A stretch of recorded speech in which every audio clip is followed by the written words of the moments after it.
ಮಲಿನ ನೀರಿನ ನಿರ್ವಹಣೆಯಲ್ಲಿ ಮುಂಚೂಣಿಯಲ್ಲಿದೆ. 15 ವರ್ಷಗಳಿಗಿಂತ ಹೆಚ್ಚು ಅನುಭವ ಹೊಂದಿರುವ ಇವರು ಬಯೋಸಿಂಕ್ ತಂತ್ರಜ್ಞಾನದ ಅಭಿವೃದ್ಧಿ ಮತ್ತು ವ್ಯಾಪಕ ಅನ್ವಯಣೆಯಲ್ಲಿ ಪ್ರಮುಖ ಪಾತ್ರ ವಹಿಸಿದ್ದಾರೆ. ಇದು ಪರಿಸರ ಸ್ನೇಹಿ, ರಾಸಾಯನಿಕ ಮುಕ್ತ, ಶಕ್ತಿ ಸಮರ್ಥ ಮತ್ತು ಶಾಶ್ವತ ತಂತ್ರಜ್ಞಾನವಾಗಿದೆ. ಈ ತಂತ್ರಜ್ಞಾನವು ಕಡಿಮೆ ನಿರ್ವಹಣೆ, ದೀರ್ಘಾವಧಿಯ ಕಾರ್ಯಕ್ಷಮತೆ ಮತ್ತು ನೀರಿನ ಮರುಬಳಕೆಯನ್ನು ಖಚಿತಪಡಿಸುತ್ತದೆ.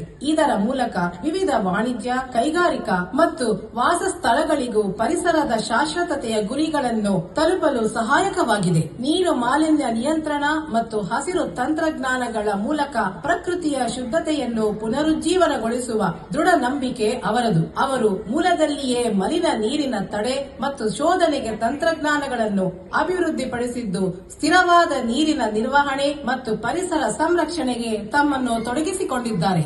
ಅವರ ಸೇವೆಗಾಗಿ ಅವರು ಪಡೆದ ಪ್ರಮುಖ ಗೌರವಗಳು: FICCI ಫಿಕ್ಕಿ ಜಲಶಕ್ತಿ ರಾಷ್ಟ್ರೀಯ ಪ್ರಶಸ್ತಿ, ತಂತ್ರಜ್ಞಾನ ಅಭಿವೃದ್ಧಿ ಮತ್ತು ಸಾಮಾಜಿಕ ಕೊಡುಗೆಗಾಗಿ ಇಂಡಿಯಾ ಗ್ರೀನ್ ಅವಾರ್ಡ್ಸ್ ವತಿಯಿಂದ green technology award, Asia book of records ನಲ್ಲಿ ಗುರುತಿಸಿಕೊಳ್ಳಲ್ಪಟ್ಟಿದ್ದಾರೆ. ಗ್ಲೋಬಲ್ ಎಕ್ಸಲೆನ್ಸ್ ಅವಾರ್ಡ್, ದಕ್ಷಿಣ ಭಾರತ ಮಹಿಳಾ ಸಾಧಕರ ಪ್ರಶಸ್ತಿ 2025 SIWAA ಸೇರಿದಂತೆ ಅನೇಕ ಗೌರವಗಳು. ಪ್ರತೀಕ್ ಎನ್ವಿರೋ ಸೊಲ್ಯೂಷನ್ಸ್ ವಿಶ್ವಾಸಾರ್ಹ ಸಹಭಾಗಿಯಾಗಿ ಗುರುತಿಸಿಕೊಂಡಿದೆ.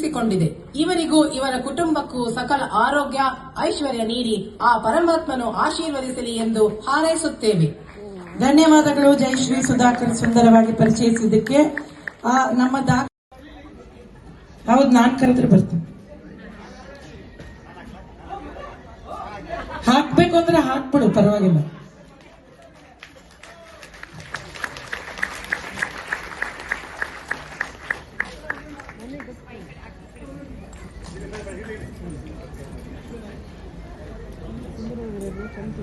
ಚಂದನದ ಗೊಂಬೆ ಯಾರಪ್ಪ?